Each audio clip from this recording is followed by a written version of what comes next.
There are many definitions of sustainability. Here at Sembcorp, sustainability is safeguarding the future. To us, that future is bright. We harness the power of the sun and wind, design low-carbon sustainable solutions for green urban cities, and lay the foundation for generations to come. Sustainability is innovation, challenging the norms and leading disruption. We innovate to solve complex global problems. We use our experiences to create opportunities from challenges. Sustainability is about the communities. We care for the communities and aim to improve their quality of life. We forge strong partnerships and leverage our platforms in the region to deliver sustainable solutions. Our success is founded upon the trust from the communities we serve. Sustainability is about our people. Our success is bolstered by the strength and energy of one Sembcorp team, a team that can thrive in the current and future world. Sustainability is not just a catchphrase. To us, sustainability is our business.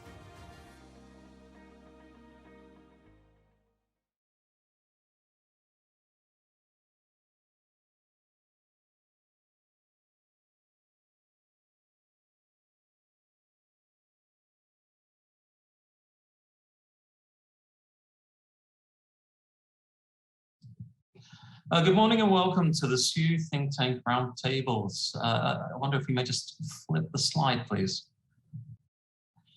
So my name is David Broadstock. I'm very pleased to host the Energy Studies Institute Thinktank Roundtable for this year's International Energy Week.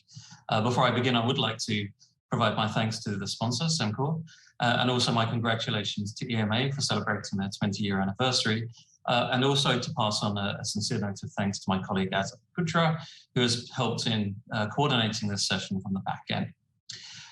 We have an interesting roundtable today. We're going to look into the influence of social and behavioural factors on energy demand. And within this, we appreciate that there is a need to consider different policy levers that can be used to manage energy demand. We have some understanding that pricing mechanisms go some way towards this effort, but may not manage everything that we need to achieve. Their importance may also diminish with wealth. Attention has turned towards the use of social and behavioural factors, such as the adoption of social nudges. But can the use of such nudges regulate energy market activity? Can they reduce energy demand within both the residential and industrial sectors?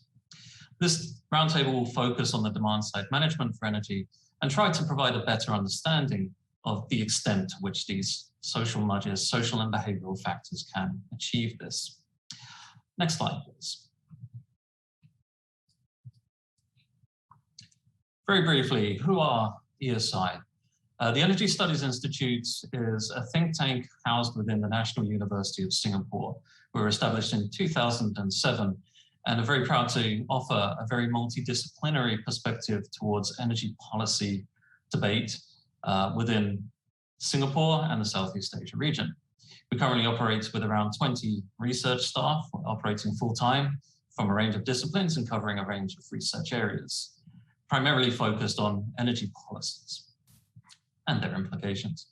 We promote discussion to advance the collective understanding and to support energy policy development, and are proud to stand out as being the primary energy policy focused research institute within Singapore. Next slide, please. I'm going to initiate the think tank with just a few thoughts of my own, and this is really just speculative thinking, but to try to position an understanding of whether or not factors beyond price and income have the ability to describe changes in energy consumption. And of course, I'm going to take just a very singular and precise context, but hopefully to convey the argument that not only might it be possible that they do, but probably it's necessary that they must. Next slide, please. we have been hit with an energy crisis.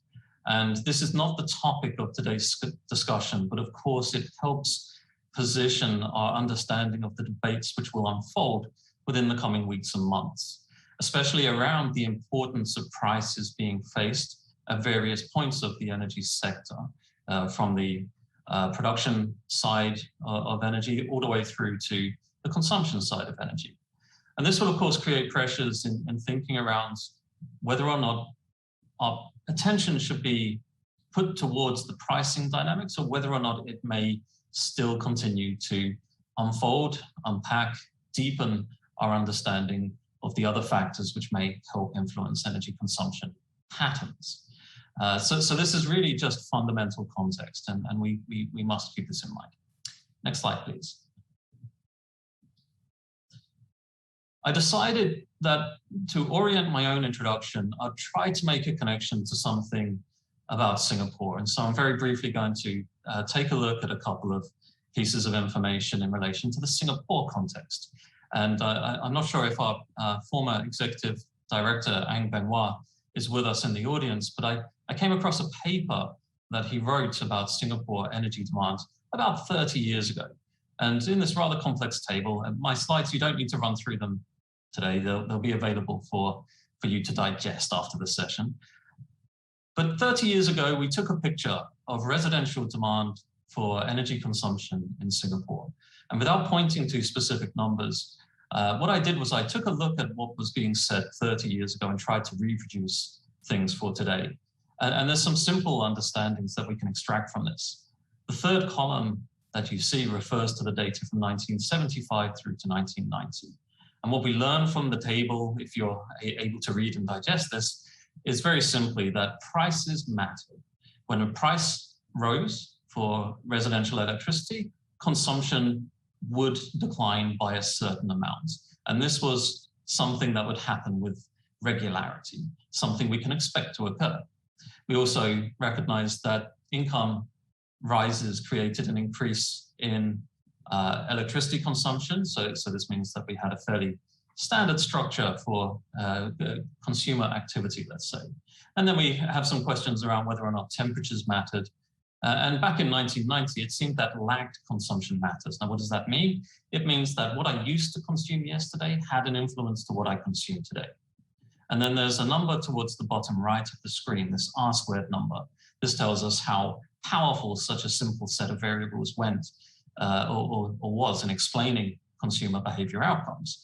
And we were able, with such a simple formulation, to say that people consume what they used to consume, plus they deviated in any given period due to the changes in income they faced and the prices that were presented to them. And with all of this, you could explain 99% of electricity consumption in 1990.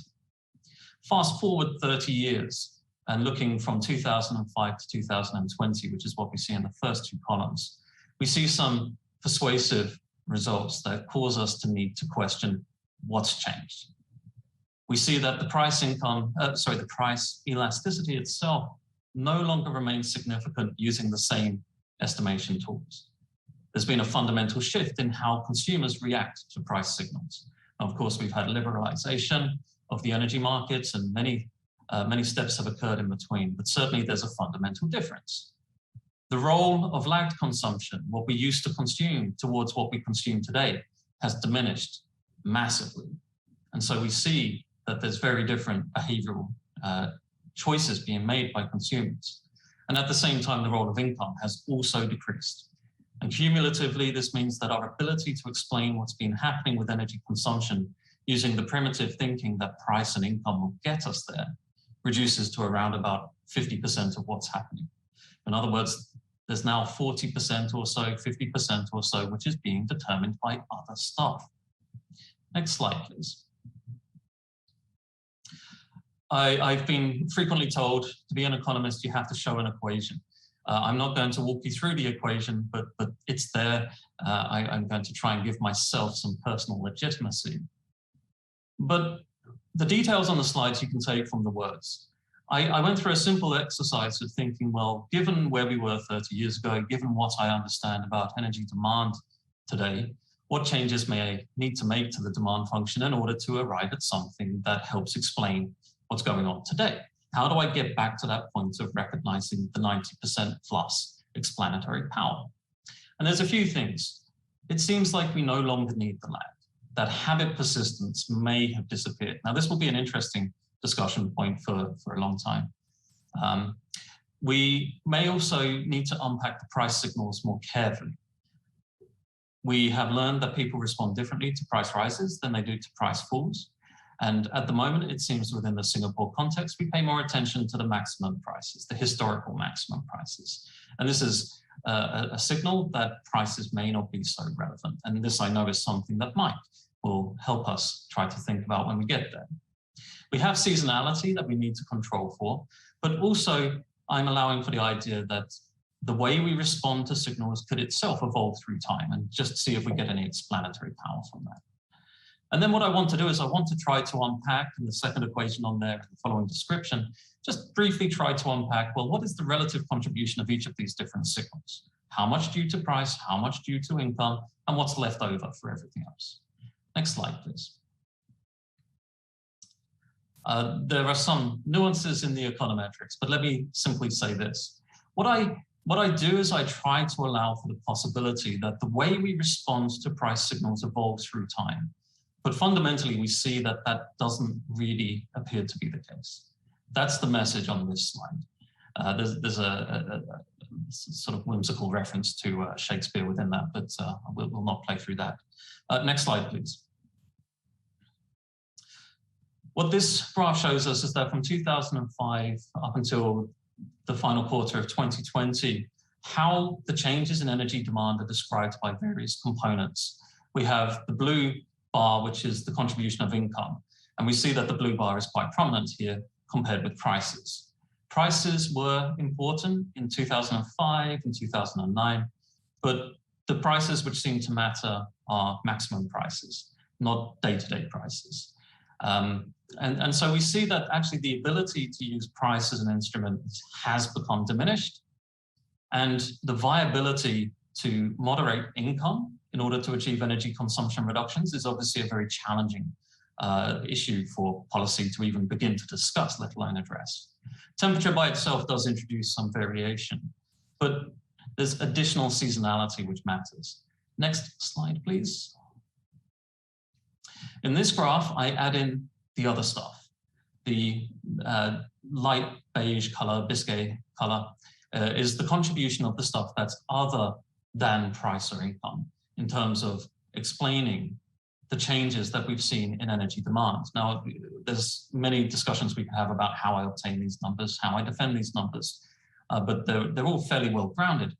The basic points to note here are that those components of the changes in energy consumption, electricity, residential electricity demand, are typically as big as, or if not bigger, than the contributions made from changes in price and income.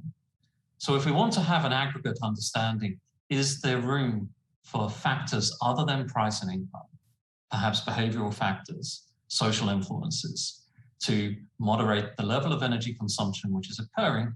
Then the answer is yes. Next slide, please.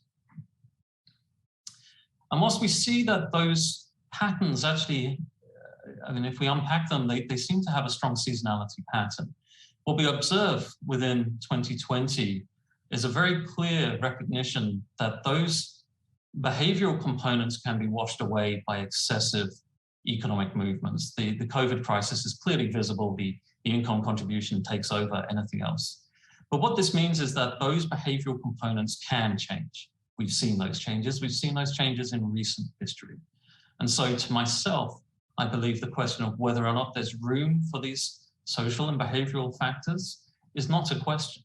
It's only a question of what's necessary to deliver them effectively. Next slide, please.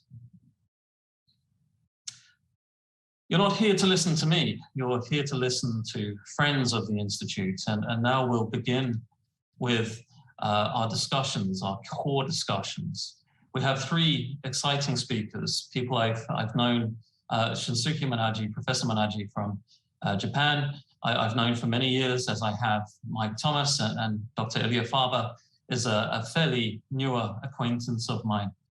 But each of these will present a very persuasive set of arguments and discussions around how it is we actually take action, material action, and maybe what are the barriers to using social and behavioral factors to achieve the types of energy consumption reductions we would like to see. Without ado, let me pass on the floor to Professor Manaji.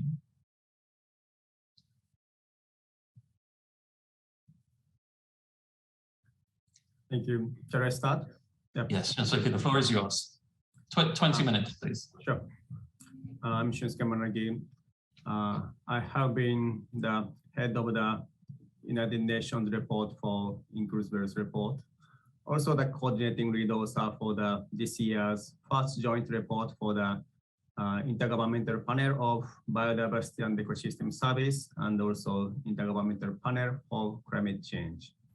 I will be talking about how we can measure something that we think is marginal, but more for the tangible impact, which is called the inclusive wealth. Then the main factor for contributing that wealth of the society partially come from the natural capitals, which is nature's value as well as energy's contributions. Then talk about how does that impact to the sustainability for the societies. I will be talking more from the global pictures first. Then thinking about energy's contributions and how tangible impacts that can impact. Then change the direction to the behavioral science issues, how much we can expect for the reduction for the electricity and the energy usage by the social nudge and other factors. Then try to conclude what will be the interplay between the energy demand and other things. Next, please. The sustainability is something that we need to measure it. Before we are measuring everything, we don't know what to measure. So that's why the GDP, gross domestic product, for the commercial case, this is sales or profit. For the individual case, this is the income. So those things are something that we can measure it. But when we are targeted to increase GDP or per capita income over years, we are missing some things. In the 2008 report, in the Stiglitz report, where in that times French president has asked the two Nobel laureate, how we are measuring something that we should be aiming for.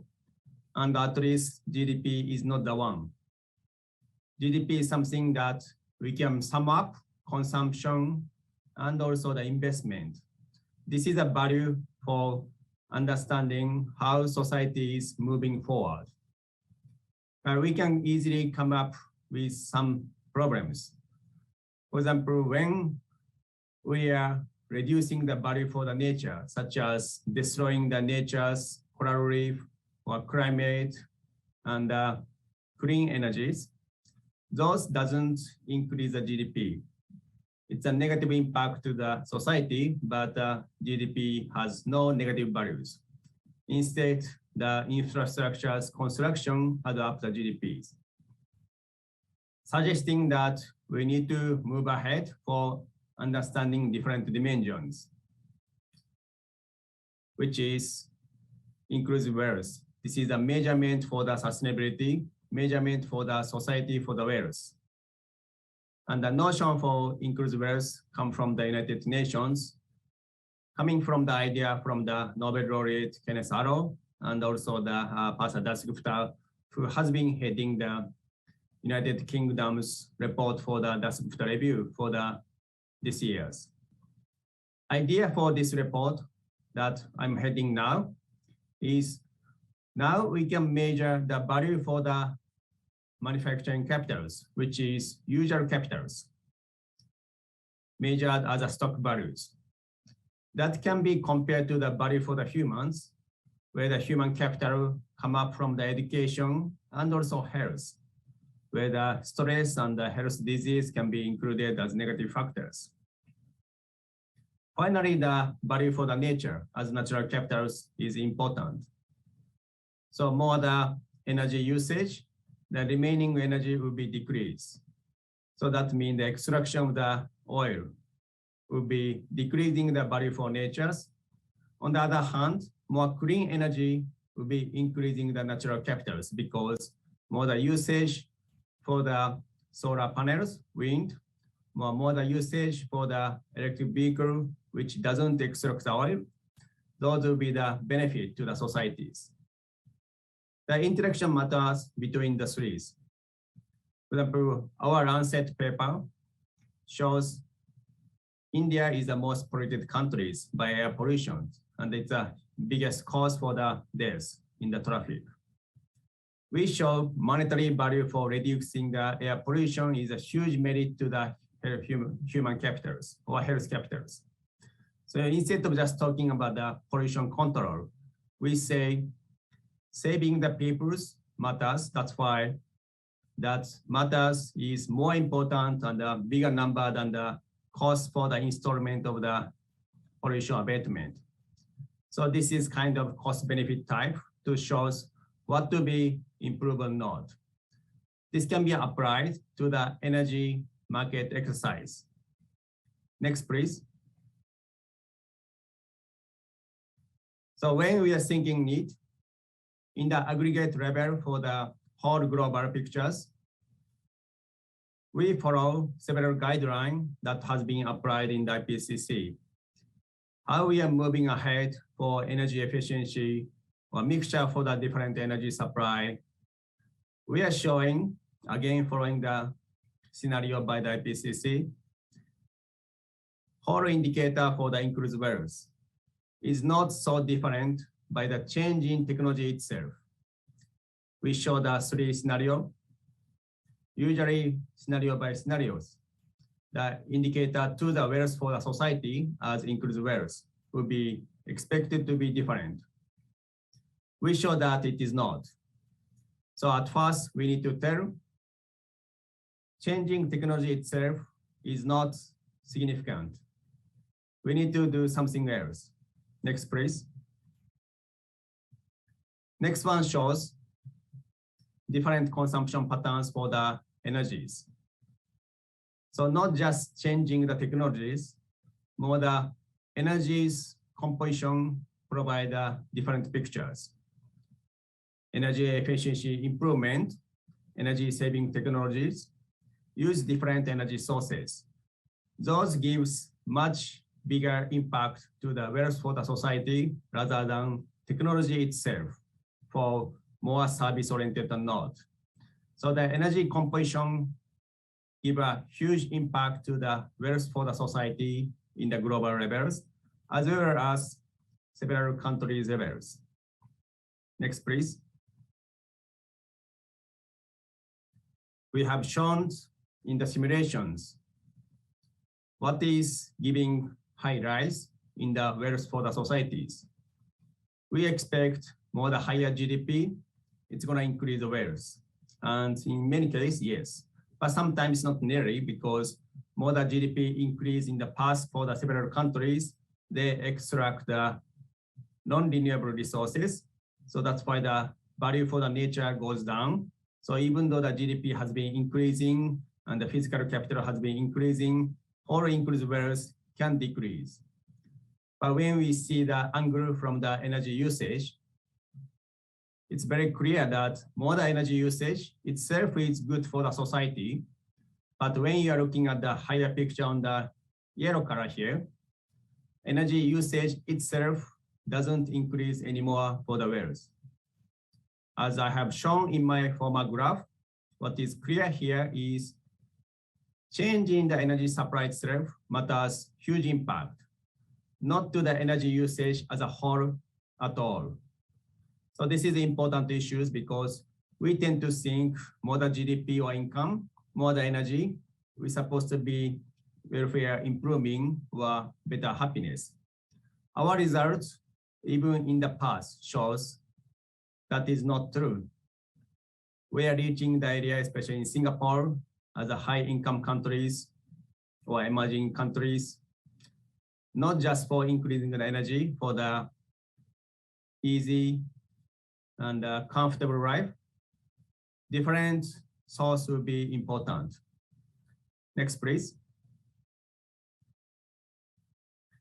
This is the decomposition, what is giving impact to the different inclusive values.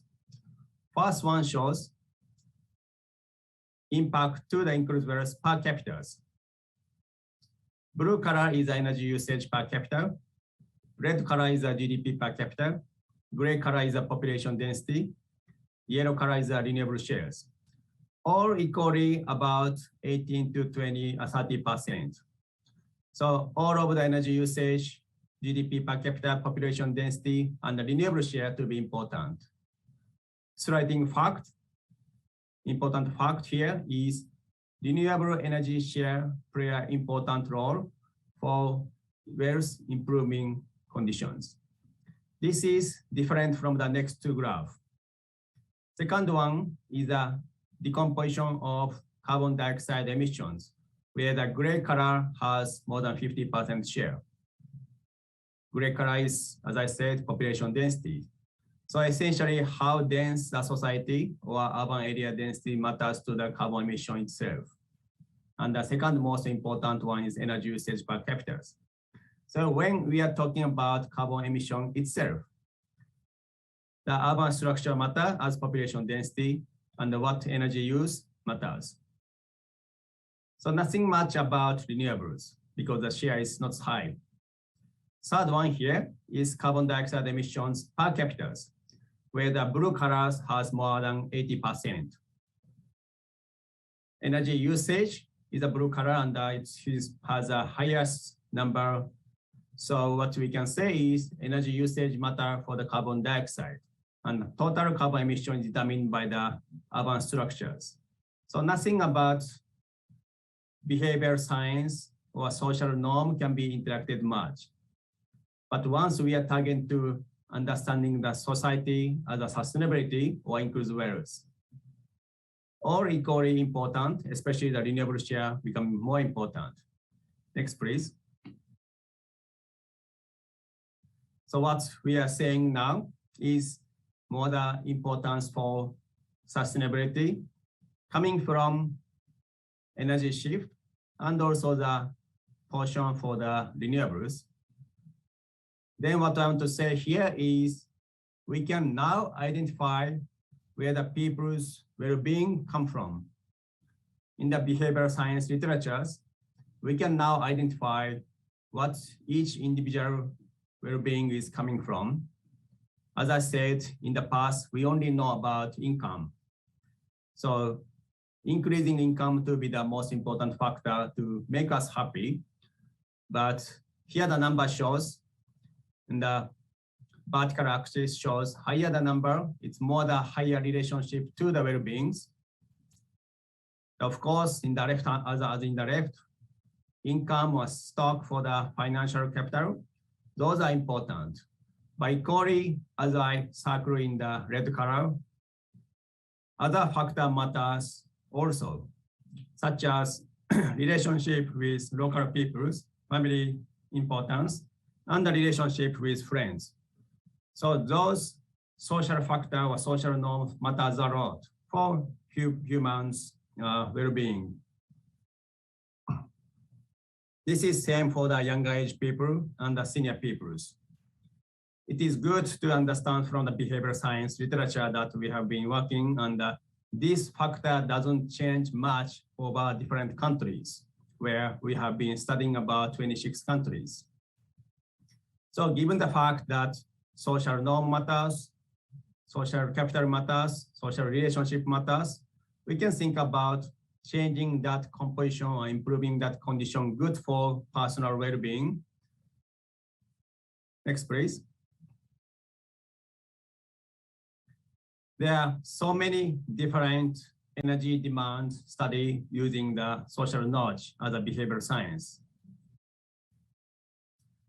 Many study has showing that demand can be decreased by using the social notch, and even the multiple social notch, we can improve the reduction for the demand.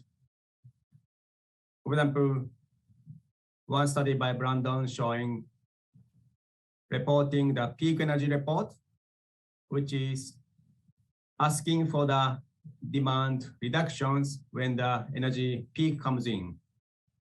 Second one is home energy report, that is showing your own report so that you can recognize what you have been doing and making incentive to reduce it by checking their own scores. Both report matters, and the impact could be 3 to 4% for the energy demand reductions. Then many different studies such as Bangladesh or India or China or even Europe, anywhere in Japan included, many studies have shown different impact ranging from the 1 to 20% as a whole multiple impact. Sometimes doing one and the second option together, we cannot add up because they are the double counting, so that we cannot simply say we have 10 options for the social notch, and suppose each percentage is 1% reductions, and summing everything together for the one policy doesn't reduce 10%. But sometimes it can be higher impact.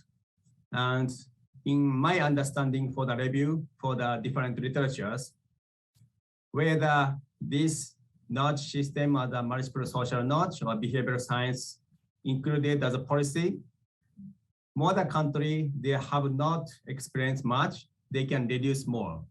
More the experience they tend to have, each experiment doesn't reduce much. But still, 2 to 4% can be reduced. In the early adaptive countries where the people or residents has no idea what to do, the reduction can be 20%. So good to start and try to make it to the good fit, how that country's characters can be applied. Next, please.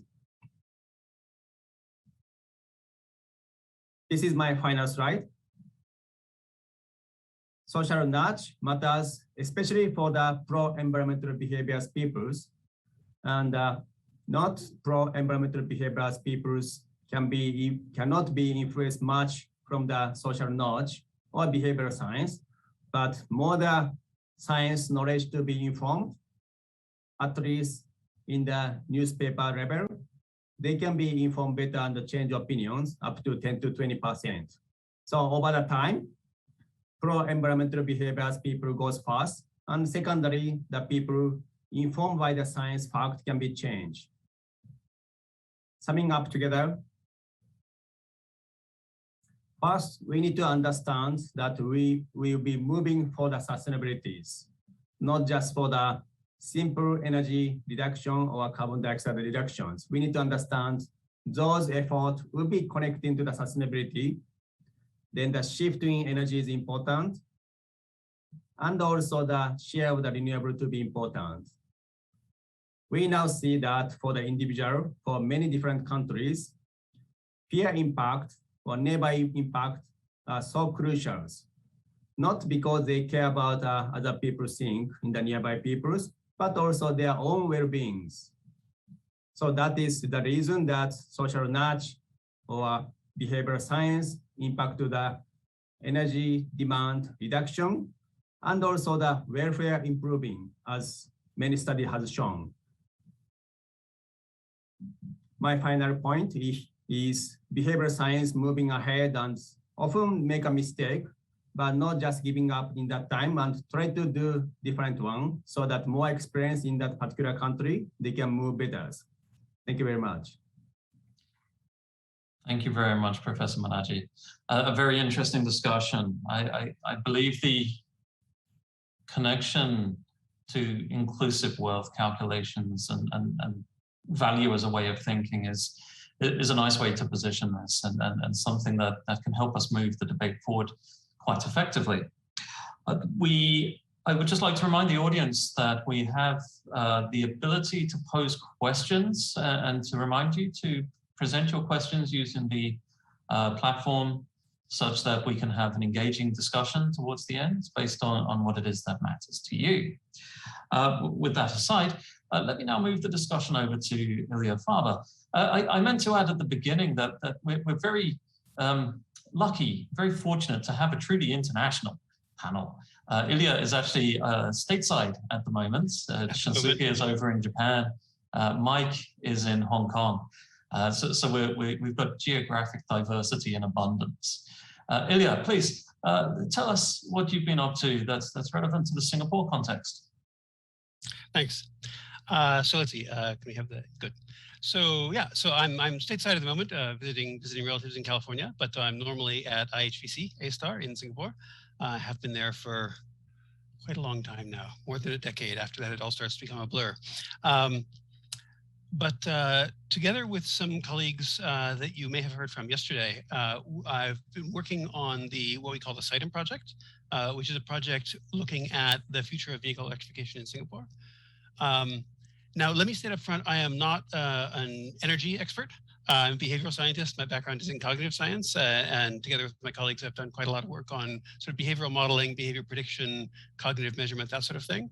But we also, for quite a number of years now, have been collaborating closely with the Systems Science Department colleagues, including Dr. Asfar bin Ramli and Dr. Desmond Shai, whom I think many of you may have seen yesterday presenting about this SITEM project. Maybe next slide. So we've done quite a lot of work on different sorts of urban and transit modeling. Those of you who attended yesterday may have heard already about the certain aspects of the SITEM model. I won't go into them in great detail here, but basically this project is a collaboration between IHPC and TUMCreate, working with the Science and Technology Policy and Plans Office and other public agencies, notably including EMA and some others that I think will be listed at the end of these slides. And essentially what we're trying to do is build a fairly detailed model to help predict what Singapore will look like in 10 to 20 years. As private vehicles and public vehicles electrify. So as I believe they talked about yesterday, we're looking at things like buses, we're looking at taxis and so on, but also private cars, and looking at sort of multiple stages predicting what it'll look like as they electrify. And so as you see here, I mean, we're looking at things like charger placement optimization, right? So based on predicted mobility patterns, where should chargers go for maximum efficiency? But then also, how do those affect the grid? Right, so grid simulation is built in, and Desmond showed how this connects to the EMA's digital twin efforts yesterday. So the idea is we can see as vehicles shift from demanding liquid fuel to demanding electricity, how is that going to affect the additional load on the grid, and how can that best be distributed to take advantage of Singapore's grid and also to sort of minimize upgrading costs and prepare for contingencies, that sort of thing. And then we're doing, especially working on expertise developed by TUMCreate, we're doing the quite high resolution mobility simulation, looking at how individual cars move through the city in sort of predicted future circumstances, where they go, where they park, when they travel, that sort of thing. And then where the behavioral modeling comes in particular, we're looking at charging behavior. So people's decisions about when to charge, where to charge, what types of charging to engage in, so fast or slow and charging to full versus charging partly. And then potentially related things like where there might be, what might cause dissatisfaction, what pain points would be, that sort of thing.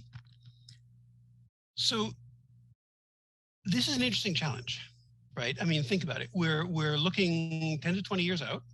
So behavior prediction that far out, especially on an individual person basis, is already quite challenging. But also, it's important that we need to be able to model different kinds of scenarios. Right, because since this is meant to be a model that is relevant for planning purposes, as plans are developed, as agencies' plans change, but also, for example, as they want to consider new technology or adapt to new options, the scenario needs to be able to accommodate different kinds of things. So, I mean, just as one example, you might have various forms of smart power scheduling, charger scheduling, or you might not. You might have different levels of information provided to people about charger availability. The parameters of the cars themselves might change, battery life and so on. So it's important that the model also be sort of open-ended and able to deal with a variety of situations. So the strategy we've taken there, and I'm not going to go into the details of the model itself today, but I'm going to share some particular things that I think may be of interest to this audience. But just to give you an idea, the strategy we've taken is to make the model functionally as simple as possible, which doesn't mean simple, but use a fairly straightforward set of rules for when and where charging happens and what sorts of factors are taken into account by drivers when deciding whether to charge, but then also to draw as heavily as possible on real empirical data. Because electrification is happening around the world, in some places faster than others. So we really want to draw, we don't want to do this a priori. We don't want to do it from first principles, right? We don't want to do it from a simple rational choice model or something like that. We want to say, people have EVs now. When do they tend to charge? How long do they tend to charge? Where does range anxiety kick in? What sorts of factors can drive people incentive-wise? That sort of thing. So to the extent possible, we've drawn on current literature. Fine. Okay, so what I want to focus on today is one of the areas where that's been the most challenging, precisely because Singapore is in this respect more or less unique. Next slide, please. HDB car parks. Right. Now, this is where if we were here physically, I'd ask people to raise their hands if they live in Singapore or know what an HDB car park is. From talking to the organizers, my sense is that the great majority of you will, but for those who don't. So these are Singapore's famous public housing blocks. The one you can see in the picture here is Serangoon Central. That's where I live, up on in the red section there. And so what's interesting about HDB car parks? Well, first, they account for a huge percentage of the housing in Singapore. So something upwards of 80% of Singaporeans live in HDB blocks of one sort or another.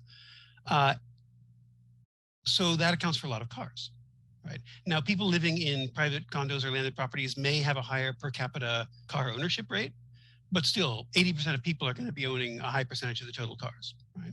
So understanding and properly modeling the charging behavior and the charging needs of people living in HDB is very important. But it's also challenging because there are a few things like it in the world. There's nothing exactly like it in the world anywhere. But also, in particular, the countries that have proceeded faster on electrification tend to be countries that are larger and that have a lot more private single-family dwelling charging, or sort of downtown fast charging. Right. So in countries with slightly lower penetration, but where they're still accelerating it, for example, where taxis are electrifying, they tend to rely on sort of centralized downtown fast charging types of situations. In places like the US and a lot of Europe, you see more at-home charging where people have a single car with a single charger. They can charge whenever they want. Fine. HDB is unlike either of those, deeply unlike either of those. And so thinking about how to model HDBs, I think, was very important for us. And so I wanted to focus on this today, partly because I think it's just interesting, but also because it may allow us to begin to think about not just Singapore, but other countries that have this kind of sort of high density urban residences that maybe haven't electrified yet, but will be electrifying. And so in the absence of existing data, we need to think at least sort of from something closer to first principles about how those kinds of situations are likely to work. Okay, so what is about HDB car parks for modeling purposes that makes them interesting? One, first, is that they're large, meaning you have a whole lot of people packed into a fairly small area. They're shared. So the parking spaces are shared, right? So on average, an HDB car park, I think the median is around 300 parking spots in a car park. And many of them are grouped into groups of 2 to 3 car parks where someone who has a season pass in one can also park in their neighboring car parks if there's no space. So depending on how you count it, it would be something like 300 or something upwards of 500 spots that might be available to somebody who's living in one of these places. That's, of course, just talking about normal spots, not yet about the electrified or the charging spots. And the other thing that's important is it's residential. Now, that might seem obvious, right? These are homes. But what I mean by that is these are not mixed-use facilities. I mean, they may have a small shop on the ground floor, but basically people park here because they live there or occasionally because they're visiting someone who lives there. These aren't office blocks. They're not commercial buildings, right? And that makes a big difference in terms of the usage patterns that we'd expect. Okay, so the first question is what kind of charging infrastructure even makes sense for a structure like this?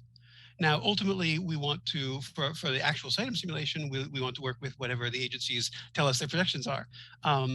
But for the moment, let's think about it from first principles, because I think we can get fairly far. Next slide, please. So one option you could imagine would be fast charging, right?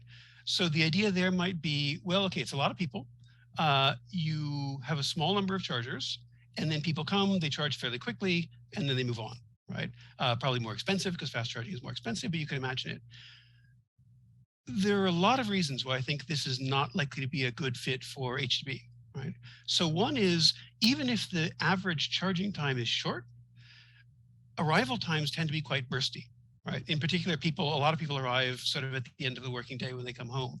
And to some extent, there are also peaks, say, around lunchtime. So even if each charging event is relatively short, if everyone's coming in at the same time, you still get a spike and you may overcome the availability of the chargers. Also, in grid terms, when there's a peak in demand, again, so that what we call the PM peak, the afternoon peak, or the afternoon to evening peak when everyone comes home from work, if everyone plugs into the fast chargers, then you get quite a sharp spike in energy demand at that time, which is also a time when everyone's turning on the air cons because they've gotten home and they're cooking and so on, watching TV. So it's maximizing the peak that you would rather minimize. Right? So that's another reason why it's probably not ideal. It also, of course, fast charging leads on all else equal to faster battery degradation. That's one thing that may change over time with new battery technology, but at least as of now, that's the case. Sure, go ahead. And then finally, the last point is that it's a poor fit with the residential context of use. And this is maybe less obvious, so I want to say a bit more about this one. It's important to think about the behaviors people engage in around the times and locations where they would engage in charging, right? So in a residential context, so let me start the other way. If you think of a downtown context, someone might stop to charge and then go get a coffee, right? Or go hit the mini mart next to their gas station, right? Or if it's in a mixed use building, they could go do their shopping, they could get dinner, something like that, in the time that fast charging might take. In a home charging situation, it's not just that people have more time, it's that they don't really want to return to their car so soon, right? Because, I mean, it's not that far away, but HDB blocks are still reasonably large, and especially if you're talking about the shared groups, and in Singapore weather, people don't want to walk outside necessarily any more than they have to. So if I get home, plug in my car, and then I have to go back in 20 minutes, that's maybe not optimal, right? And then I have to move it, find more parking. So fast charging works really well in mixed use contexts or downtown contexts, but for residences, it may not make as much sense. Okay, so what's the alternative? Next slide. Slow charging, right? Now here, by the way, fast or slow, I'm not going to put a number on these. This could be relative to current charging speeds or future charging speeds, but basically the idea would be, imagine a fast charger is something that takes on the order of 20, 30 minutes to charge up from where someone is to near full charge, where slow charging takes maybe on the order of 4+ hours, something like that. So if you're using slow charging, then what you want is a larger number of chargers, which then people need to be occupied for longer periods of time. Okay, so how would that work? Well, obviously you need a larger number of charging spaces available. There's plenty of physical infrastructure available. There's plenty of spaces that could be electrified. But you don't want people to sit there forever. In particular, you don't want them to sit there for too long after they've charged. And in a residential context, all else equal, people might, right? Again, mixed use, when someone wants to leave the mall, they'll leave the mall. Residential, if you don't make them leave the charging spot, they'll leave their car there all day and night, right? So assuming that we're not talking about electrifying all the charging spaces, which would not be practical, all the parking spaces, which would not be practical, you need some sort of anti-hogging mechanisms. Okay? The other thing you're still likely to need, or at least want, is some sort of demand shifting mechanisms. You need some way to get people off of those peak periods, especially that PM peak when everyone comes home, right? Again, partly just because of crowding issues, but also because in terms of grid load, slow chargers are less of a load, but if they're all active simultaneously, that's still quite a big hit. So if you can shift people's charging into the late night hours, that's certainly an advantage. And then finally, again, because it's residential, you want to minimize sort of the inconvenience for people having to move their cars, maybe not being able to charge when they want to. And you also want to, as much as possible, get rid of the stress and cognitive burden that's potentially associated with charging decisions, right? So people don't really necessarily want to have to think about when they're charging very much. They don't want to have to think ahead about how long they're parking. They'd like to be able to just charge when they feel like it. And so you want to give them something as close as you can to that experience without making it too painful. Next slide. So just to summarize sort of those 3 points that are desirable. Okay, next again. Right. So what would that look like? Our suggestion would be something like this. And part of what I want to highlight is that these things, once you settle on them, they sort of work together. So first, imagine smart power scheduling, right? And this is something that even people at private residences can currently do with some systems, where if the electricity is cheaper at night, you can plug in your car when you get home, but tell it, I don't want to charge until after the cheaper power kicks in sometime later tonight. So you want to give people an option, something like that, right? To plug in and probably not even entirely voluntarily, because if the peak is very high, you may want to slow everyone down. But one way or another, you want to have some capability for people who are plugging in during peak periods to have maybe trickle power or power up to some minimum threshold, and then slowed down or stopped until a time when there's less overall power demand. You want ample charging lots. Partly because if you're having people sit there and wait while they're trickle charging, that you need more spots, but also because, again, with sort of arrival peaks, people are much happier if they can plug in, even if they're not necessarily getting much power right away, so they don't have to go back and move their cars. But then you do need something like hogging fees, right? You need some kind of charge to prevent people from sitting in those spots forever. Okay, next slide. What's interesting is once you have all these three together, each one actually gains a bit of, becomes in a way a bit easier, right? So smart power scheduling, right? You can make it voluntary. If someone's really worried, or if they're very low on charge, you can enable them to maybe pay more, or just say, yes, I want to charge right away, and I understand I'm going to be paying the peak rate because I'm charging at a congested time. And then if they don't have that preference, then you delay their charging to later. That's much nicer. People are much happier if usually when they have a choice, as opposed to having something be just imposed on them. You need a lot of charging lots, but they can be load sharing. And this is very important, right? You don't need a transformer for every one of those. You can have shared charging infrastructure, multi-tap or something like it. So you need a lot of places where people can plug in, but you don't necessarily need the grid capability to charge all those spaces at full speed all the time, right? What you want is the convenience of people being able to plug in, and then you can balance power across those as needed and across time. And then hogging fees, you need them. But one nice thing with HTBs is you could waive that after midnight, so that someone who plugs in, say, when they get home 6, 7 p.m., something like that, they might not start charging until midnight. That's fine. And then they can leave their car there overnight until they leave for work in the morning, right? So you gain the convenience because there are so many spots available, you can afford to do that. And because the midnight times aren't peak times when a lot of people are coming in to charge. So those all sort of work together. So that's sort of the main thing I wanted to share today, that there's this sort of vision, even just working from first principles, right? You can sort of see what's likely to work well for an HTB type setup, and what some of the sort of opportunities are that arise in this kind of context that might be useful for people thinking about other similar sort of high density infrastructure in other countries in the future. One more thing. Next slide. So I wanted to mention, possibly for a discussion later in the roundtable period, 2 open questions that I think are really interesting and that we are sort of currently chewing over. One is, how do we mitigate the stress effects of uncertainty and lack of control? Meaning, when you have a single family house, you can just go home and plug in, right? If it's shared parking and shared charging, people might not always be able to plug in when they want to.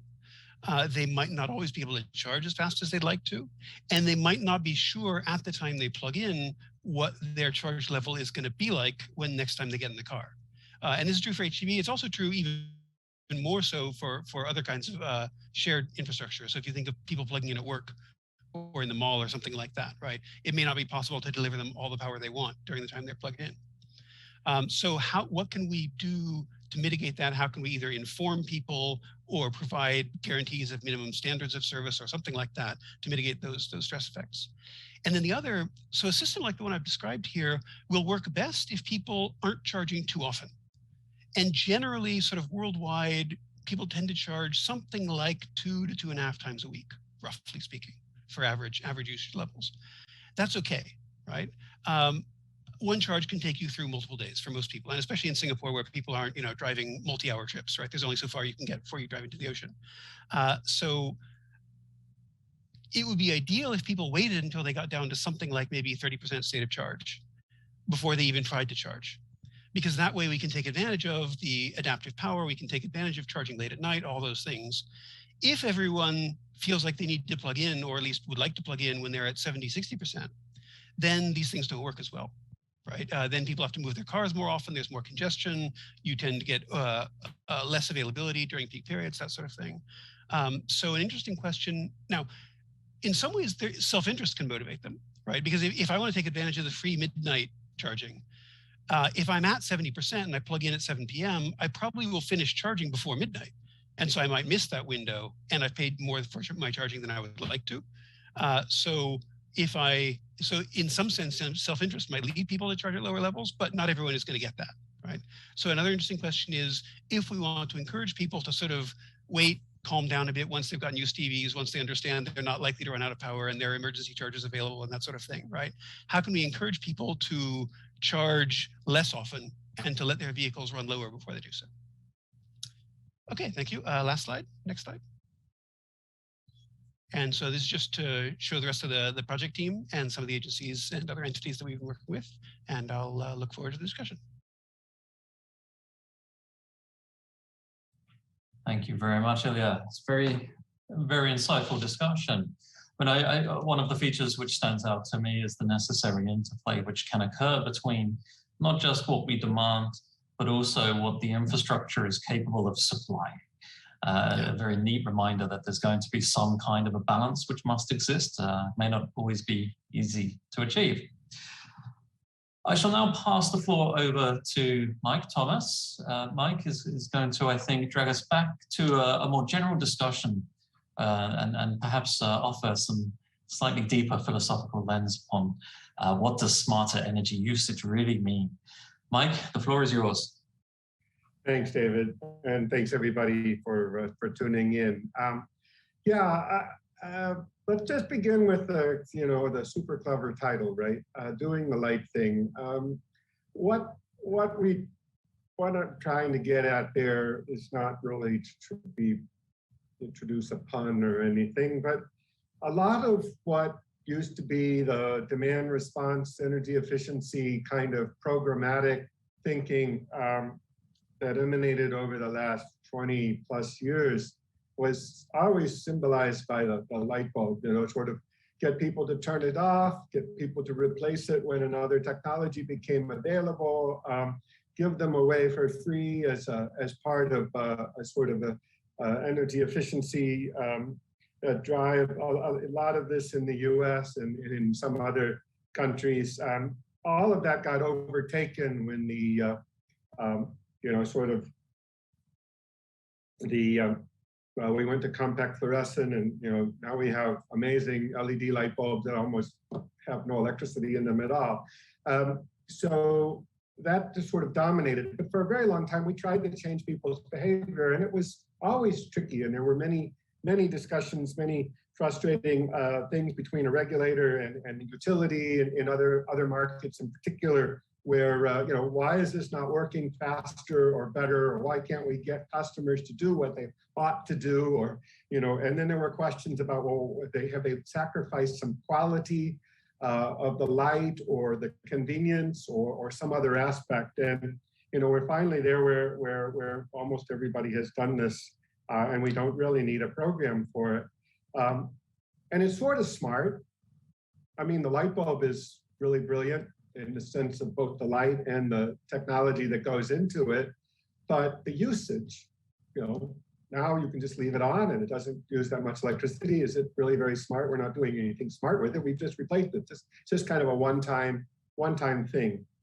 So if we're really going to talk about smarter energy usage, we need to go deeper than the traditional paradigm of improving efficiency, or even the traditional thought about demand response or demand shifting or something of that sort, because I think our systems, this is my hypothesis, are getting so much more complicated, more rich and complex with the decisions, that we can fix the problem and create another just by missing linkages between two or more things. And so that's where the philosophical aspect of my presentation will go. Could you just switch to the next slide, please? And as I'm not going to use a lot of numbers today, because frankly, we'll all solve this problem better if we're all working on the same problem. And the same problem is something a little bit richer sometimes than I think the traditional thinking about usage has led us down a path. I think we need to change our path. So first off, smart is the key thing. What does smart mean? And well, smart means that you have a choice and you exercise the better choice. All right, what does better mean? Well, that's a perspective question. That is it better for me? Is it better for you? Is it better for all of us? So where are all the choices? Where are all the choices possible in the system? Well, certainly we have some choices that are more closer to the user or the demand, and some choices that are a little bit closer to the investor, the planner, or the operator. But obviously it's an integrated system, so these interact. My decision to do something on the grid or on the system may very well be because I've anticipated users to do something different, like add more capacity for use, or use their electricity in a particular way, or not be there to respond in a particular way. So we can break this down into places where smart matters. Certainly, whether we can time shift when we use electricity, how much we use at a point in time, all have influences. And if we want to make better decisions, I don't think smart means just use less. Smart means use something more valuably. Use it in a way that creates more value. That means value minus cost, whatever those are to me. And anybody who ever grew up like I did on Star Trek and all of these things know that infinite energy is what the future is all about.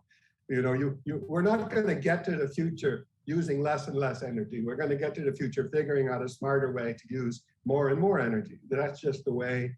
The math works. This is a real opportunity in the middle of this energy transition to rethink how we think about smarts and where to put the smarts and what role we play in that. The other column, the dark blue column, ancillary services, is an area which traditionally has been relegated to the technician. Very few people know what they are. Most people don't care. They take it for granted that somehow these services, which we just call ancillary as if they're less important, which is not true, are just happening somewhere. Well, the frequency response, the frequency that keeps our computers running, and our wafer chip manufacturers very, very happy. All of that is just happening because things are changing really quickly on the system, and something is counterbalancing that, and so on and so forth. Well, the batteries in all of those cars in the HTB parking lots, once you reach this critical mass, can do more than just charge or not charge. If the owner of the car wants the system to have that kind of access, which is a different question. And then we can't be smarter until we present a choice. And then so on and so forth. Congestion relief, local grids are going to be maybe more so in other countries other than Singapore for various reasons, where there's much more thin grid in suburbs and in extra urban and in rural areas where things weren't anticipated to ramp up so locally as they might with either distributed renewable energy or batteries in locations. So we're going to have smartness even at the local level, and then of course at the end user behind the meter, we want customers, end users, to make decisions about whether they're buying from the grid or buying from their roof or the roof of their apartment building or the roof of the building next door, to do that in a way that not just smart for them, but is smart for the system as a whole. Otherwise, we create winners and losers. I'm very smart because I figured out a way to steal from you with you not knowing it. It's not really the smarts I think we're looking for. So the next slide. So, you know, and the problem we have, and the problem is also an opportunity, is that we're getting a more rich set. And I'm not going to go into the fine print. I think there's, you know, there are three things that matter. I'm sure, to others, but I kind of grouped it into three that, you know, triad is a nice, robust framework. The speed of response, the ability of somebody with something to act in a super timely manner, either just before, just as, or just after something, whether you're trying to anticipate it, deal with it, or recover from it, all has to happen right then. And then there's a number of other things, which is, well, okay, this isn't really the best time. Maybe just a little bit later would be better. I may not know to take the EV charging. If I set my EV to charge in a particular way, don't pay more than X. Well, what if the price stays above X the whole night? It's putting a decision back to me to think about my algorithm just in case something else is gone. I mean, how seriously do I want to be able to drive my car tomorrow is a burden on the person who's making that decision, and complicated, frankly. And anybody who was making that decision in the last month in Singapore would have found it even harder because of the price spikes and things. So, you know, there's a richness to even those simple try to come up with a set and forget algorithm that we are beginning to anticipate, but we haven't yet solved. And then, but the traditional use now, use later question, move things around, or is classic smart demand integration. Very, very relevant in temperature peaking, temperature spiking kinds of markets. Very, very relevant in markets where there's the supply is less reliable, or things are breaking and the price might be spiking. But less so when everything is quite stable.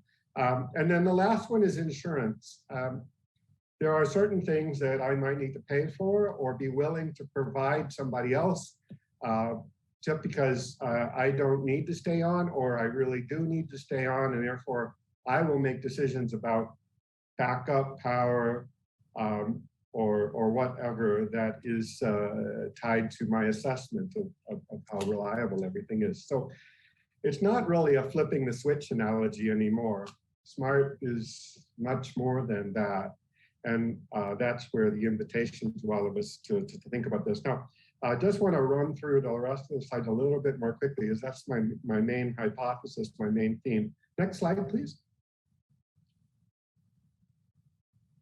So I won't go into this, but if you think about where in the world some of these things, in particular, are kind of focused on Asia, and only in the bigger markets, not to pick on or not pick on smaller markets or cleverer markets, but scale matters in this kind of experiment, where we're trying to see whether we can move the needle. Actually, we get a lot more insight the faster a certain place has gone in that direction, because we can see whether we've broken anything or fixed anything along the way. So certainly Australia has gone very, very aggressively into renewable energy. It's gone into big batteries. It's gone into ancillary services using batteries. It's had a need for, it's even got a dispute going as to whether the battery that one of the batteries that actually did all the things that it was supposed to do. So we're really very advanced in our laboratory on the use of fast response, new technology, and the signals and the smartness of that. And we're also seeing a lot of behind the meter batteries in the homes. And the question is, do we ever join those up? Imagine a system which is charging a battery at the same time as it is discharging a battery. That's just kind of a dead weight loss. If it's within the same electrical area, there's not other transmission constraints, that's an opportunity to optimize or co-optimize all of that. And that's just to make it smarter. Shifting smartly, and I think of it as time and place. Time shifting is where you are. I just move it to a later point. Place shifting is I charge one place and I run off someplace else, and I may actually charge in a different place later, and I'm carrying my energy around. And that's more of a service-based sort of model, and quite a little bit of a different structure. So it's quite interesting, very much tied to the EVs. And China is actually moving very aggressively in EVs, probably more than most of the other countries in terms of mass. And so it's an interesting place to watch. And then, of course, deferring, that's, you know, what are you deferring? Are you deferring new generation investment? Are you deferring local distribution network investment? Are you deferring some other aspect? How do you get a signal for whatever it is that you're contributing to?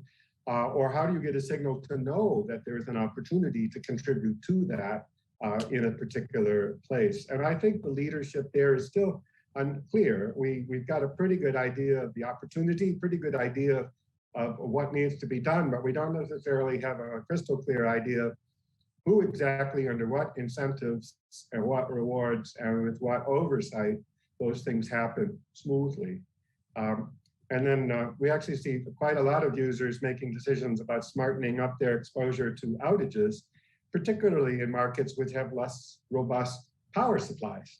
You know, you sort of like your response as a commercial or industrial customer or a hospital or something, and if you can't rely on the grid, is to decide what to do on your own account.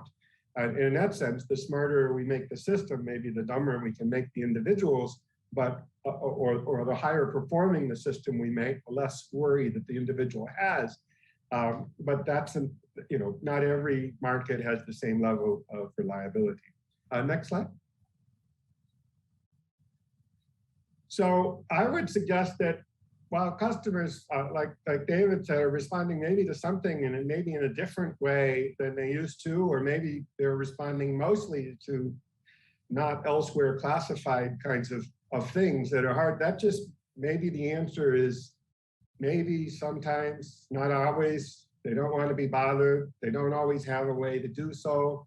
Maybe we've underestimated the hidden cost or convenience, or maybe it's not material. A lot of our thinking about demand and usage sometimes uses the residential class as a laboratory because that's the vast majority of capital, right? But the vast majority of electrons is in the larger commercial and industrial class. So effect, magnitude, materiality, the ability to use systematic solutions is probably going to be more advantage. And that will be even especially true in a place like Hong Kong or Singapore, where residential customers, even when they're using their aircon all the time, are living in relatively smaller per square meter kinds of places than, say, California house or whatnot. So we see very different customer usage characteristics, much smaller per unit,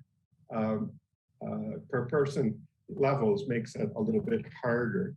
So, which is not to be discouraging. It's actually to say, like, we have an opportunity to lift our sights a little bit and say, it's like, maybe we should just let the customers do whatever they're going to do. You know, maybe, and this is one of the philosophical things, customer sovereignty is something to be celebrated. If we give enough information, if we give the right information, and they do what we think is wrong, well, okay, we can go back and reassess the information we've given them, the communication we've taken, but you know, maybe we just have to trust their reasons and deal with it in another way or from another sector, and not get too fussed about it.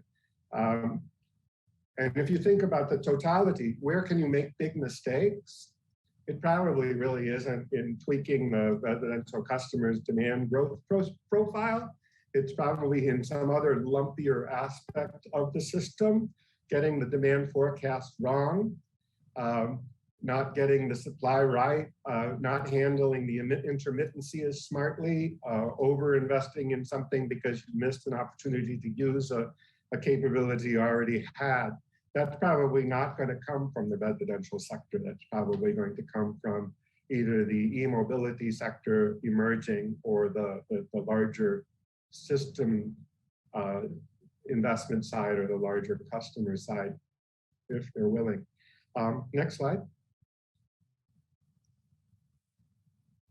So, you know, again, not to underestimate this, but after 30 years, I get a little bit reluctant to be effusively enthusiastic about how much we can get an individual customer to do all these right things, unless we make it ever easier for them, and that means ever easier for them can lead you to oversimplification. I say, well, here's my off-peak period. Use during the off-peak period. But my off-peak period is going to change in a lot of countries around the world. It's going to shift from the evening and nighttime.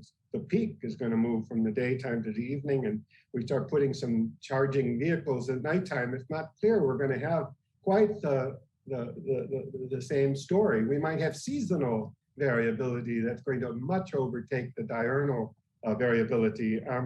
And then you introduce the fact that you've got all these new technologies. You're going to introduce questions about when you're taking things offline for maintenance. Now you're going to have issues when you weren't expecting issues. So I think simplifying it may take us in the wrong direction. We might be better off making it more complicated or delaying it until a solution is more presentable. Next slide.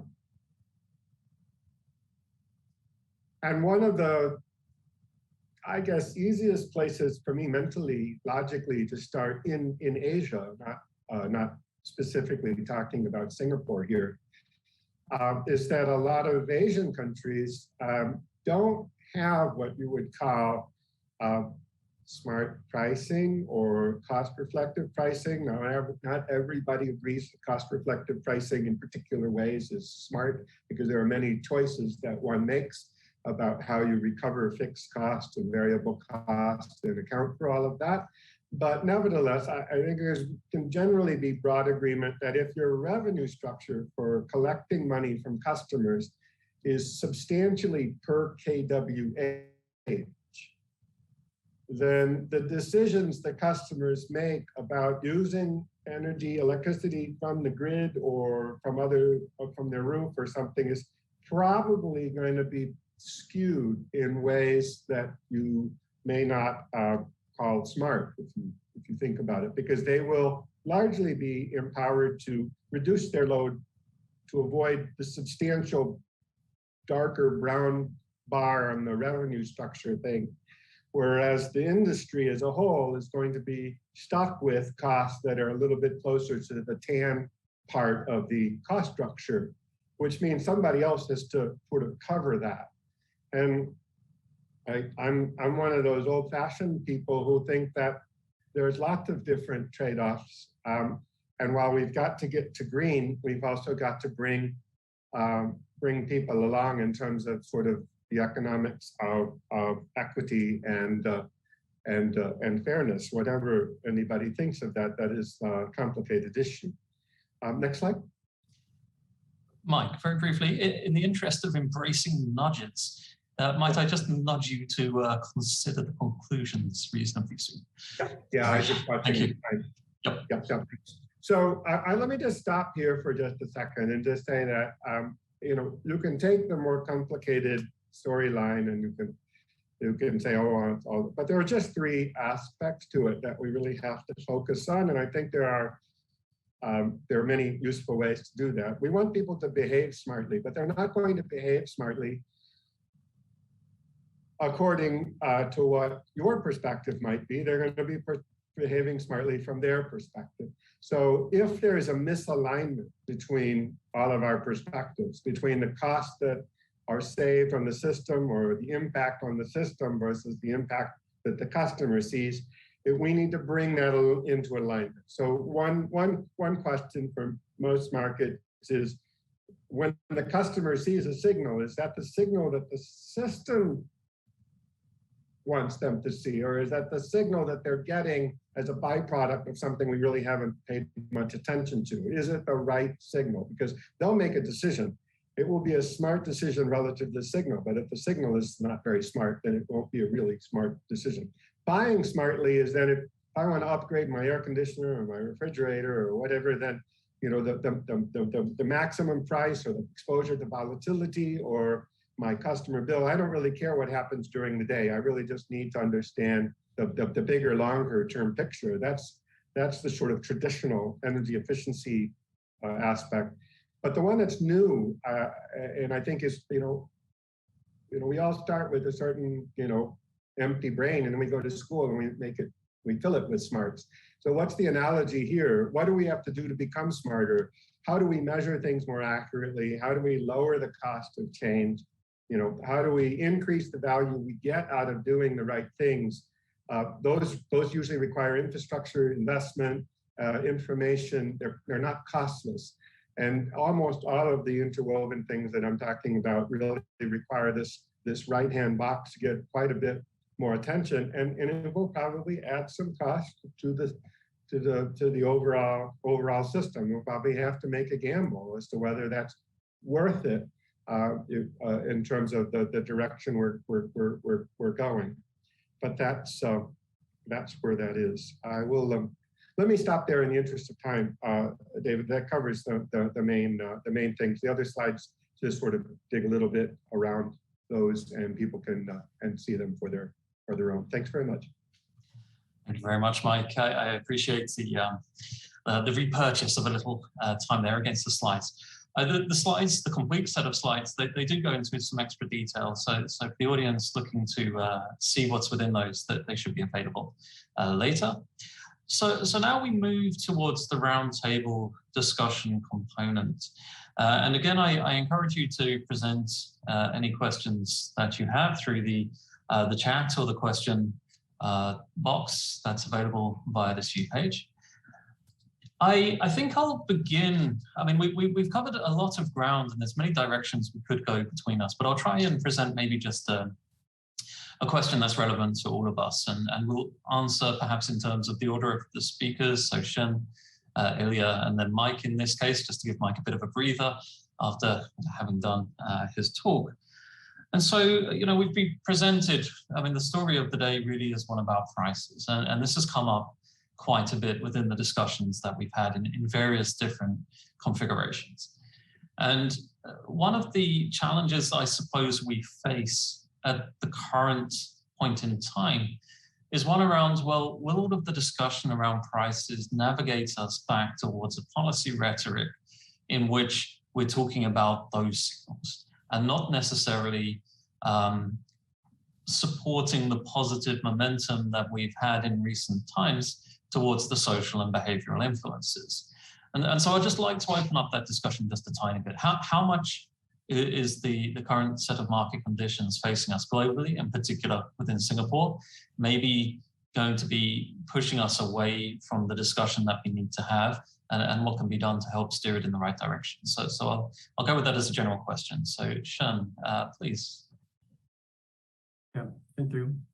I think more the electricity price increase because of the current petroleum market change that encourage many people to start think about the importance of energy or electricity. So the current market right now facing the change in the price signal. This is a good sign that we have to be more patient on different activity. Also, given the situation for the current COVID-19, this also think about what each individual and the company need to work on.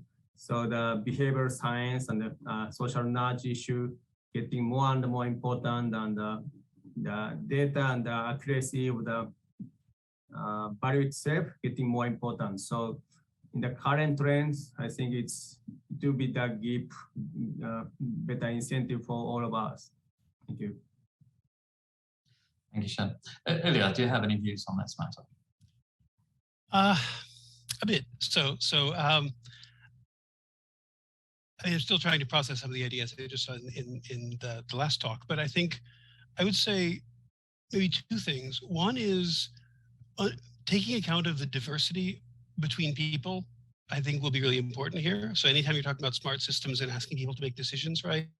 People are hugely diverse in how much complexity they're willing to tolerate, what sort of things stress them out. I mean, some people really enjoy that sense of managing what's going on and looking at all the options and making an efficient choice and feeling like they save money. Other people really don't want to. And either they'll be confused and afraid, or sometimes they'll also worry, well, I don't want to feel cheated, right? So if there are smart choices available and I'm not taking them, am I being, foolish, right?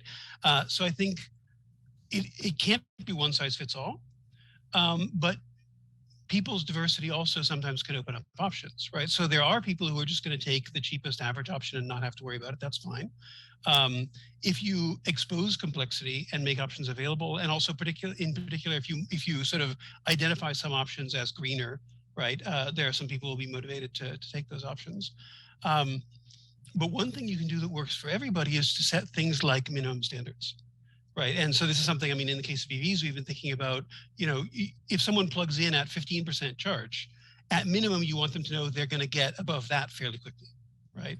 So letting people know, you can choose whether you want to be really flexible or not, delay your charging or not. But at least if people feel confident, when I plug in, I'm going to get something. Right. And if I plug in when my car is quite low, I'm going to get enough to make it to my next destination. I think that will provide a lot of comfort without unduly stressing anybody out. I think it may have a second point, but I've forgotten it for the moment. So let's one. That's okay. We can come back to it if it comes back to you.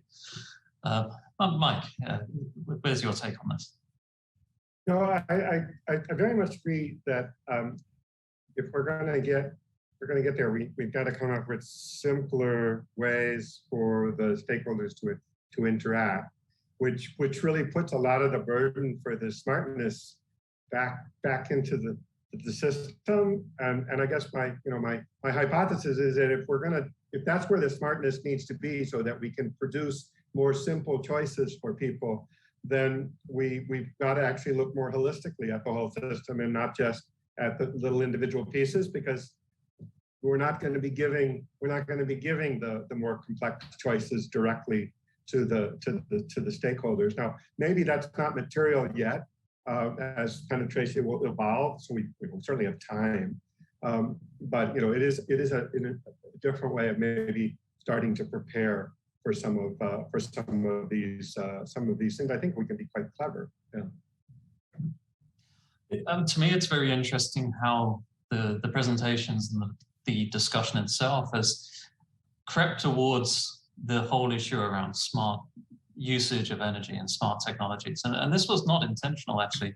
In fact, almost by design, this roundtable was set up to try to focus on the human element. But I think cumulatively, especially Ilya and Mike, your presentations talk towards the non-human element and the importance of that non-human element and where it is maybe that technology positions us in terms of options.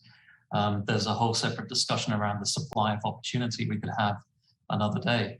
But where technology positions us in terms of options, where the physical infrastructure sets boundaries or constraints on what's achievable, and then perhaps going towards the what do we let become automated type of question. Mike, you talked about the set and forget algorithms, and these are quite interesting because if we move towards some of these smarter distributed electrical systems, power systems, then some of the interesting versions of this would allow those with electric vehicles to have the opportunity to purchase electricity from the grid when it's cheap, and then perhaps even go as far as selling it back when it's expensive. And this is again where I think you noted that it's not just a technological issue. It's not just about creating energy for service demand, and maybe we'll come back to service demand briefly later as well. But also creating the opportunity which sets the incentives to help those behavioral changes occur. Now, I guess with all of that in mind, where I'm trying to head with this is, to what extent will it be necessary looking forward to strike a balance between the human and the non-human elements in decision making? And what will be the consequences of this to energy demand? So it's really an ethical question, and whether or not the behavioral element now is independent of the smart technology component. And maybe I'll reverse the order there. Mike, please, maybe perhaps you can go first. Yeah, really quickly, I really agree so strongly with this intersection point and not being all on one side or the other. What got me interested in this question in this particular way, as you start watching renewable energy uptake up a rooftop and in many of the choices, they're wonderful additions towards our energy transition story, necessary at some level, but they can happen very quickly and create stress points because they almost start taking off. I'll do mine because my neighbor did it, or the whole thing takes the cost curve comes down so fast we don't actually think about all of the implications. So we have a little bit of catch up to do. But this is a brand new take on what people are doing to the energy sector, because after 30 years trying to get customers to do things with traditional energy efficiency and demand response was really, a necessary evil, but it really wasn't super effective. And now we're seeing customers contributing to the energy story much, much more once things hit the tipping point. And that's, so I want to give them better choices to make, and that's the challenge. Thank you, Mike. Ilya, I'm sure that this whole issue is something you have a lot to say, so please. Yeah, more than you might think. So the issue of sort of AI and trust in AI is actually one I've been interested in for quite some time. For A-Star's scientific conference, I actually gave a talk on it three years ago, something like that. So yeah, it's something I think is very important, especially as people are sort of turning over more and more aspects of their lives, including their lives in a sense, when you're getting in a self-driving car, for example, to algorithms. That's going to be something that evolves, and obviously as people get more and more used to it, sort of standards will change. But I think there are a few basic things that can be identified that are relevant. So if you think about trust in people, right? What makes a person trustworthy to you, right? To another person? Well, there are at least two basic things. One is just if you think their interests are aligned with yours, right? Either because they share your values, or because they work for you and they're professionally responsible, or for whatever other reason, right? If you think, okay, this person and I want the same thing, or this person likes me and wants to help me, right? But there's another aspect of trust, which is predictability, right? It's easier to trust someone or an entity, such as a corporation, to the extent that you can predict how they'll respond to what you do. And so with algorithms, and I think this is relevant for something like energy, people will have more trust if they understand why the decision is being made, if they understand ideally to what extent it's being made on their behalf, right, or in their interests, but also if the system is able to clearly identify why it's making a decision. Right. So if I plug in my car for 5 hours, just to return to the example, that's most familiar to me, right? If I plug in my car for 5 hours at a slow charger and I come back and it's only charged from 30% to 50%, right? All else equal, that's going to damage trust quite a lot. I say, I plugged in for 5 hours. Come on, how long does it take? Is this thing broken? If it's able to tell me, actually, there was a real surge in demand, it's very busy right now, look, all the other chargers are plugged in, or for whatever reason, we had to limit your power, that will enhance my trust, right? So I think thinking about feedback, now you don't want to overwhelm people, of course, but thinking about feedback from these systems and enabling people to understand what sorts of factors are driving algorithmic decision-making can do a lot to enhance adoption. Thank you, Edith. And Shen, maybe I'll add an element to the question just to direct it also towards what you presented. And in particular, I'm thinking about natural capital. There's a lot of discussion emerging around trustworthy natural capital solutions, nature-based solutions to help us manage the environmental impacts of our day-to-day economic activity.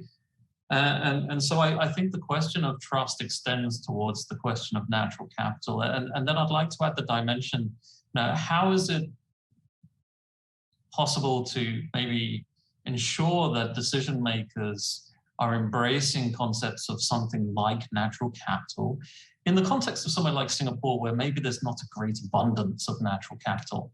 The visibility of the resources which matter to resolving the problems we face is not there. And so we have a different decision-making process.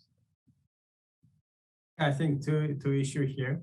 First, I want to respond on the question for the human and the non-human, then to other issue that you said. For the issue for the human, how much it matters to the non-human is roughly, I would say that 20% for the human decision-making matter and the 80% more other thing. Simply because current multiple social nudge can reduce 20% at the maximum level. So it's easy to say for the at least energy demand related issues, 20%. And this can be increased or decreased depending on what is the technology for the non-human made and man-made technology. For example, now, I think about 6 years ago, the researcher has predicted 50% of the employer will be disappearing from the market because of the artificial intelligence. And the value for those replacement of the technology from the man to the robotics will be predicted to be like the 40% to 80% depending on the country. Then it turns out to be like only 5%, simply because suppose medical doctor believe he can predict the cancer predictions by himself. Well, even though the current technology can predict much better than him, because customer doesn't know and the medical doctor believe he is good. So the market doesn't change. And this is a reality. But now, suppose more the technology has been improving, then people can utilize it.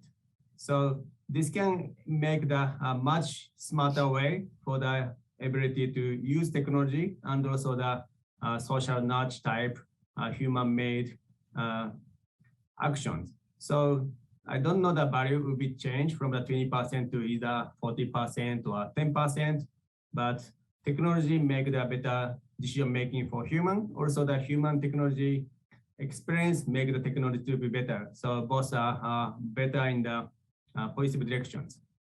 Then for the second issue that you ask now, accuracy and reliability and the predictability for the natural capital has been increasing over time. And people know the word for natural capital for 2 decades, but it was only 6 years ago that natural capital as a title has been used in the United Nations document. Before that, it was more like the commercial sectors, collaboration or coalitions for naming natural capitals, where actually nothing related much to the natural capitals. It's more like the all activity related to something greener, smarter, and some of them are not really smarter, greener. But now it's even though it's getting behind, they catch up to the idea for how to measure natural capitals, how to make it better for the business, how to take it account in the accounting business. So over the time, it's good. But still, I think more than 10 related United Nations group for natural capital group, business, accounting, and energy type, or green saver, all are much better than before, but still all has problem. But I think it's a good direction anyway. So they can figure out use of good technology to make it more accurate. And that is different from the nature-based solutions where the intergovernmental panel of the biodiversity and ecosystem has been involved, because nature-based solution itself doesn't intend to say we can measure it. Even though I'm involved, they tend to say there's something that we cannot measure, but still try to do more. So there will be the gap in the end for the people who want to save the ecology and who want to actually solve by business. So, but those disparity will be, I'm hoping that will be diminishing over time because of the scientific and the business achievement. Thank you. Thank you very much. So this I think leads us interestingly towards questions about signals, and this is something which has come up more than once during today's discussions around the timeliness of signals in particular. I mean, following from your previous points there, the measurability and then timeliness of signals. And I'm going to preempt those points around the sort of slightly sideways question on this. Do we place too much emphasis on the moment? If we think about the residential side of behaviors, do we perhaps place too much emphasis on post-action evaluation, signals which are appearing to us after we've made choices, and possibly a very long time after we've made choices. They cause us to reflect, but they don't provide us the ability to actually moderate our behavior in advance. And could alternative efforts be done in that direction? Now, that's potentially quite a tricky question, but I see both Mike and Ilya smiling away. So Ilya, are you ready to jump in with a thought there, perhaps? Or Mike, do you want to jump in? I think your question all sort of answers itself, right? I guess the only thing there, I mean, somewhat obvious point, but worth mentioning, is habit formation. Obviously, is sort of an important dimension there that is semi-orthogonal to that, right? That people may not take feedback into account on a very dynamic basis, but if you can help nudge them to establish habits or give them feedback on how much difference the habits would make, obviously that's gonna make a longer-term difference. Mike, let me turn over to you. I mean, can we be doing more to create a set of signals that would allow behaviors to be moderated in advance of bad actions? Well, I believe we should all use hindsight as much as possible. Just wish it was more useful going forward. The thing that I was thinking of when you said that, set aside for just a moment Singapore's current or the world's current energy market disruptions and say, well, all right, nobody saw that coming.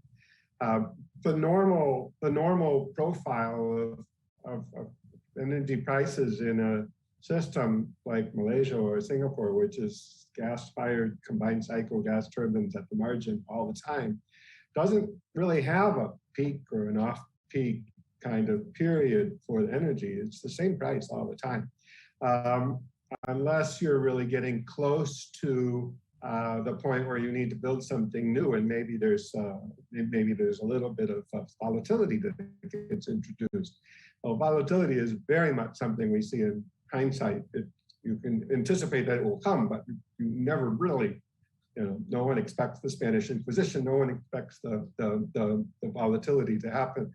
So hindsight is really, oh, what should I have done, and then whether I've actually adjusted. And what I expect we'll see coming out of a lot of this in different countries, and China is going through a coal shortage. People are trying to figure out how to get secure electricity and what premium to pay for that. Is that I think we'll see a reconfiguration of people's ideas of what they have to pay to make sure that they can keep their supply chains, going smoothly. That will be a hindsight that goes forward, that will have a forward effect. Make sure that we have access, or make sure that we're not exposed to the uncoaling of these systems, as we start shifting. And I think I say uncoaling because I don't think of it as go renewables. I think there are two things that happen. The rates are not synchronized. We take lumpy things out, or we prevent things not necessarily at the same rate we're replacing them. So I think the hindsight part is like it's going to cause, at least on the large industrial side, a rethink about the premium that is necessary. And you won't know whether you're right. You'll only know that you've done what you think is prudent. Shin, do you have any observations on this? Yeah. I think the focus on the ex-post evaluation, this is very important, not just for thinking about evaluation itself, but more for the education and the expanding reasons. For example, people start to see before evaluating, doing action itself is good, or starting the new policy itself is good. But now this is a stage that the outcome matters after comparing before and after the system introduced. Then sometimes people say we are paying too much attention in the one-shot outcome, but this will be ongoing. So we can get more and more data and see what can be improved. Then also the spillover impact comes in. For example, when the impact evaluation boom comes in, people start to care about what is the impact of the education to the wage and some other stuff. But now those people can start studying about toxic chemicals, policy change, to the health, even though those people are not expert on health or medical, but they can study it because this is the expert on the evaluations. So once this boom comes in, more people to start to evaluate many different things so that we can understand deeper and deeper over time. So I think this is basically the good things. Just for the sake of the audience, I've been trying to monitor the discussion and the chat and the questions, and I've seen one or two comments come in and then disappear. I fear it may be the case that there's some technical problems with that, so I apologize in advance if it doesn't appear like we're addressing your questions, that they're just not visible. Now, let me take a few minutes to try to change the direction of the discussion, because I think by virtue of most of what we've discussed, we focused on either the power supply to a certain extent through some of Mike's discussion, and inevitably talking about what happens within, let's say, the residential consumer context, because that's where we intuitively think about where behavior changes. However, every part of society is a touch point, and companies are formed by people. And these people obviously make very many behavioral choices in their day-to-day activities. Now, Ilya, you talked about residential electric vehicle charging as the primary basis for your presentation. It would be very interesting to think about how this might carry over to some of the more commercial operations, say the fleet operations, taxi companies or such. And I just wonder whether you have any observations on how what you discussed may correlate with the decisions made in a commercial setting, and whether or not there's as much scope for social and behavioral influences towards those operators in what they do. Please. Yeah. No, it's an interesting question. And I know, I mean, in Singapore, for sure, the taxi and PHV companies have already made some fairly strong commitments and are quite eager to participate in moving to more green options. But of course, for them, it also helps if there are ways in which that's visible, right? So, it helps, if you can put the sticker on the side of the car, that's one way, right? But if you choose a more environmentally responsible charging infrastructure, how do you make sure that that's something that will be visible to consumers who would then, have that be part of their assessment of which company they want to work with? But another thing there, this isn't so much company versus individual, but related. I think we should also be prepared for generational shifts. So the people who are designing these systems right now, or at least making decisions about them, are, well, probably my age and up, something like that, right?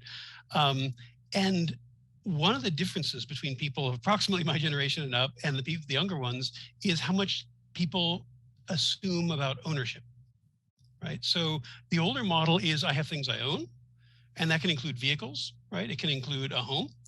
There are things I don't own, and I have very different attitudes towards those things. I don't mean me personally, but people in general, right? So things you own, you have to defend them, you have to protect them, you have to administer them, you have to manage them, and you can do whatever you want with them. And then public infrastructure, you depend on someone else to keep it going, and there are certain rules about how you can use it, and you work with that, right?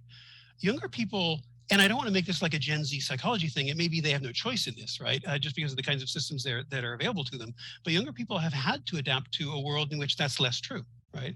So just a lot more, ride hailing, for example, is somewhere in between public and private infrastructure, but also even just things like communication media, right?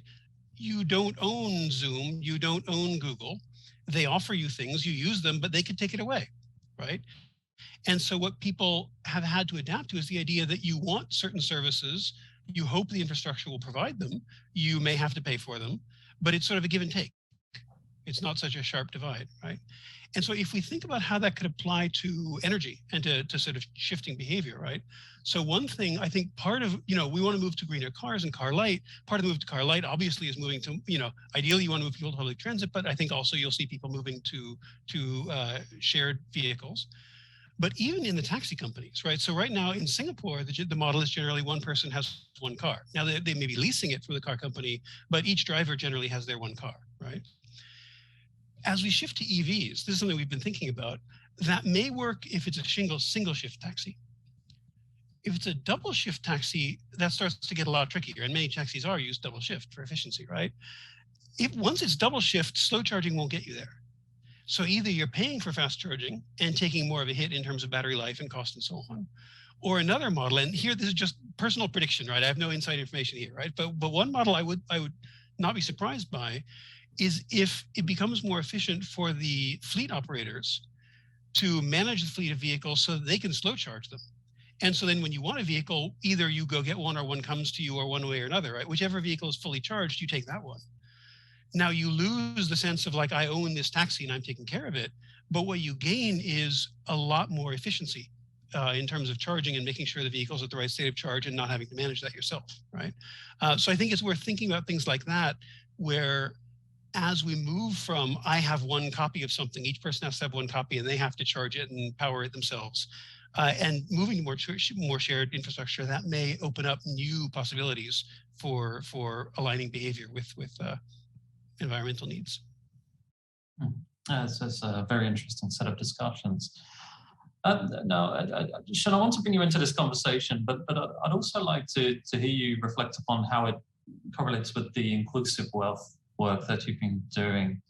How is it that businesses and those entities that are driven primarily by satisfying stakeholders' interests are able to make decisions that may optimize inclusive wealth at the expense of financial wealth, perhaps? And so maybe you can add in any perspectives you have in that regard as well, please. Yeah. The issue for the sustainability or inclusive wealth is everything about social challenge. So the challenge to the society in terms of either environment, social issues, or health issue, education issue, or anything. So those say that there are huge demands that many people are in trouble. Maybe the demand will be huge and many people want to pay for it. And maybe some issue like the poverty issue that people cannot pay because they don't have money.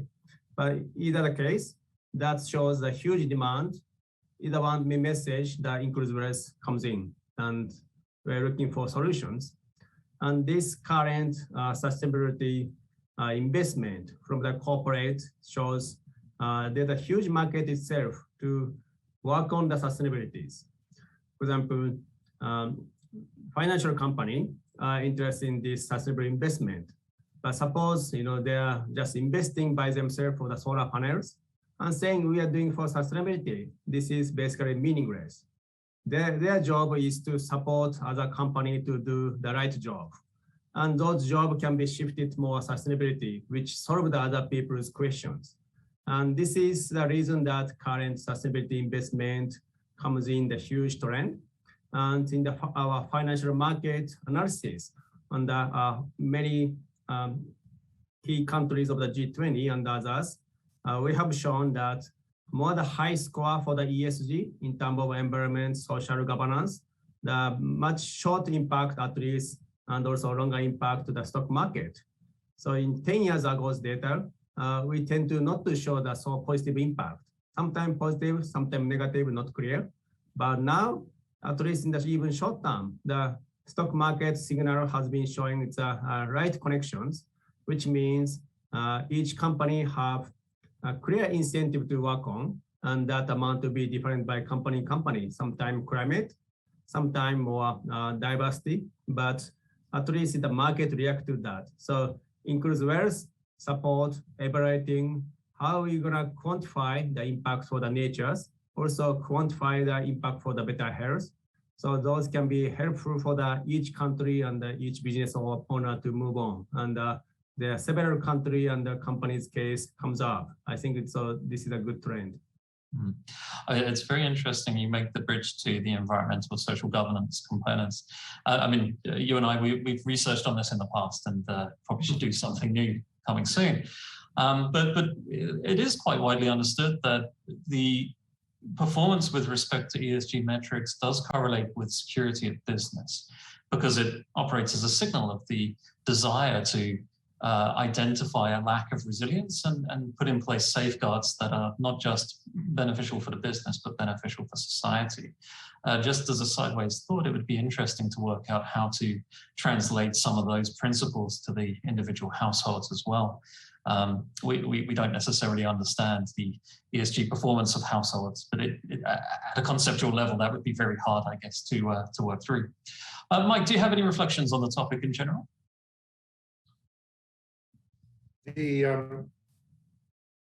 Not really to add directly, David. I think, what we're seeing, I think, is really mimicked by what was already said.